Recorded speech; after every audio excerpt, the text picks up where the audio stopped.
La época dorada en competición para Peugeot tuvo lugar entre la segunda mitad de los 80s y la primera mitad de los 90. Eventos en el Mundial de Rally supuso que la compañía Gala pasara de los rallies del Grupo B en un capítulo mítico para su historia a conquistar el legendario circuito de la Sarthe en las 24 horas de Le Mans y el Campeonato Mundial de Resistencia. Esta es la historia de Peugeot 905. Mucho antes de conquistar Le Mans, Peugeot ya había dejado su huella en la historia del circuito. Un prototipo francés llamado el WM Peugeot P88 alcanzó más de 405 km por hora en la recta de Mulsanne, estableciendo un récord que se convirtió en leyenda. Este prototipo gestó las bases para nuestro protagonista. En noviembre de 1988, después de dominar el Rally París-Dakar, Peugeot anunció su participación en el Campeonato Mundial de Automóviles Deportivos del Grupo C. La máquina construida para ese propósito fue la del 905. Si recuerdan en el video del Lancia Delta S4, luego de una serie de accidentes, falta de control por parte de la FIA y lamentables pérdidas de vidas, la provisión del grupo de rally suponía el final abrupto a una de las épocas en competición más fructíferas para Peugeot. Lejos de tirar la toalla, los ejecutivos de la firma de León decidieron dar el salto al Campeonato Mundial de Resistencia. El Peugeot 905 usaba un chasis de fibra de carbono, diseñado por la empresa aeronáutica Dassault. Para que nos hagamos una idea, esta empresa fabricó aeronaves como el Dassault Rafale, el Dassault Mirage 2000, entre otros. El chasis era rígido, pero sobre todo muy ligero. Ayudó a dejar el conjunto debajo de los 750 kilos de peso. No obstante, la mayor atención en este coche, pensado para el Campeonato Mundial de Resistencia, radicó inicialmente en su motor. Eso sí, para entenderlo adecuadamente, primero hay que señalar un cambio en la normativa. Aquel año prohibía el uso de la sobrealimentación, turbos y los motores rotativos para el comienzo de los 90. Debido a una nueva normativa, los fabricantes tuvieron que partir de cero en el diseño de nuevos motores. Por decirlo de alguna manera, las condiciones se igualaron volviendo al punto de partida. Un golpe de efecto que dejó por un tiempo fuera de sitio a Porsche, dando vía libre a Peugeot, ya que ésta justo se encontraba en un frenético proceso de desarrollo. El diseño estuvo a cargo de un habitual del canal, Andrés de Cortans. Él tiene en su hoja de vida el diseño de coches como el Toyota GT1 que vimos hace unos capítulos. También participó en Sauber con el Mercedes-Benz C13 y en la Fórmula 1 con Ligier. El motor del Peugeot 905 quedó como un atmosférico, un V10 de 3.5 litros y algo más de 600 caballos de fuerza, toda una joya fundida en aleación ligera con doble árbol de levas.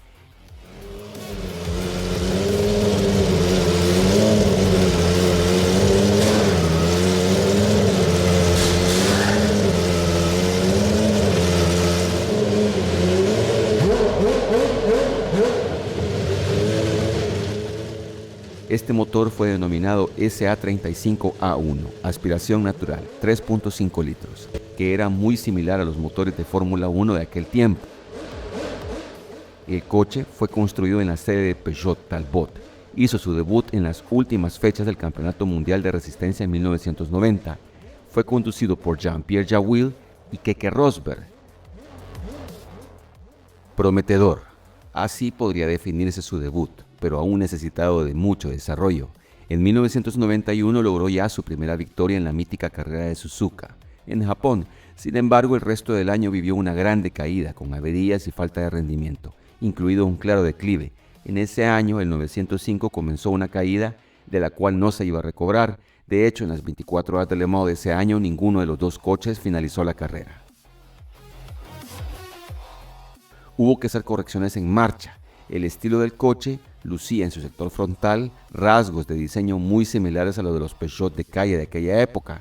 El coche en esta primera etapa estaba vagamente basado en un prototipo de Peugeot de aquella época, el Oxia. Se dice que en esta primera etapa, Peugeot fábrica enfatizó un tanto más en lo estético y que su diseño tuviera coherencia más con su línea de producción que en el desempeño. Al final del video cada quien dará su opinión. El punto es que el coche era mucho más lento que su mayor rival, el Jaguar XJR14, que marcaba los tiempos de muchos autos de Fórmula 1 contemporáneos. Otro rival fue el Toyota TS010. Para contener al Jaguar en las carreras restantes, el 905 fue duramente revisado, principalmente en la aerodinámica. Llevando solo la cabina del coche anterior, se creó el 905V Evo, con los notables cambios que consistían en 2 alerones traseros y un alerón delantero opcional de ancho completo, más un motor SA35, ahora la versión A2, más potente. Este tenía alrededor de 700 caballos de fuerza. Este hizo su debut en Nürburgring. Estos avances permitieron al equipo terminar el año ganando en Magny-Cours y en México, bajo el 1-2, más terminando segundo en el campeonato de la General de Constructores. El reglamento del Grupo C de resistencia de principios de los 90 se creó deliberadamente para compartir el formato de motores atmosféricos de 3.5 litros de la Fórmula 1. El motor original, el SA35A1 y luego el A2, fue diseñado bajo la dirección de Jean-Pierre Baudy en Peugeot Talbot Sport.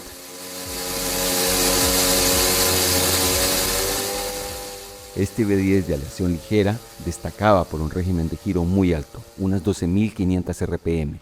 Para carreras de 24 horas era algo poco común para esta época. Este motor fue la semilla del programa de Fórmula 1 de Peugeot. Ahora bien, no era exactamente el mismo bloque, sino una evolución directa adaptada a las estrictas normativas y exigencias de la Fórmula 1 de aquel entonces.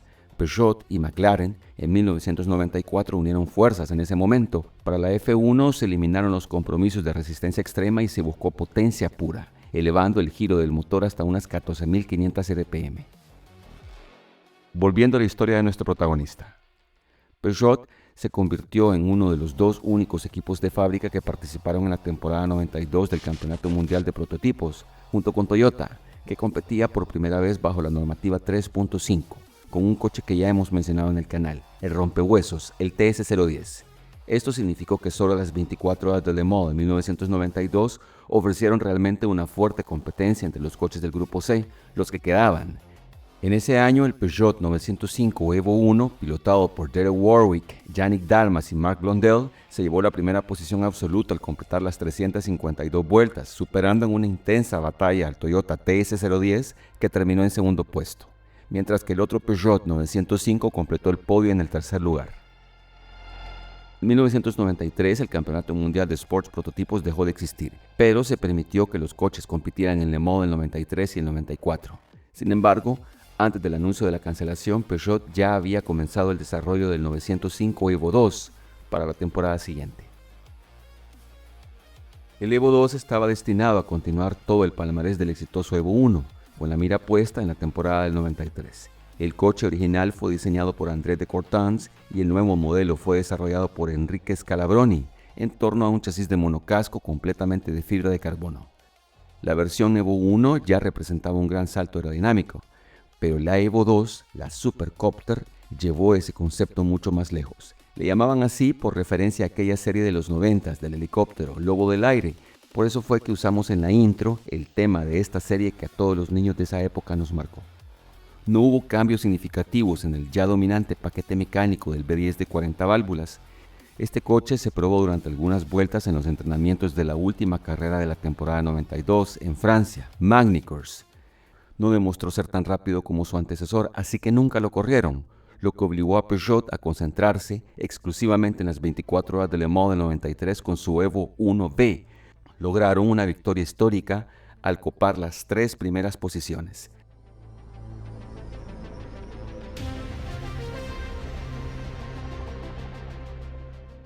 Tras ese dominio, Peugeot se retiró de las carreras de Sport prototipos por un tiempo. Cuando Peugeot decidió pasarse a la Fórmula 1, se mantuvo ahí hasta finales de la temporada 2000. Motorizó a McLaren, luego a Jordan, luego a Prost. Al Evo 1 tuve la oportunidad de verlo en el Museo de Le Mans hace unos años. Los franceses siempre se caracterizan por hacer las cosas diferentes, y esta no fue la excepción. ¡Qué coche más hermoso! El 905 no fue simplemente otro ganador de Le Mans, fue el puente entre dos mundos, entre la brutalidad de los grupos C y la precisión tecnológica que definiría la resistencia moderna. Su V10 todavía resuena en las memorias de quienes tuvieron la suerte de escucharlo, y más de 30 años después sigue recordándonos una verdad simple. Algunas máquinas ganan carreras, pero otras cambian la historia. Con esto cerramos el video de esta semana. Muchas gracias por haberme acompañado hasta acá, les mando un gran abrazo y nos vemos el otro domingo con otro capítulo del Deporte Motor. Speed Lab 27. Cambio y fuera.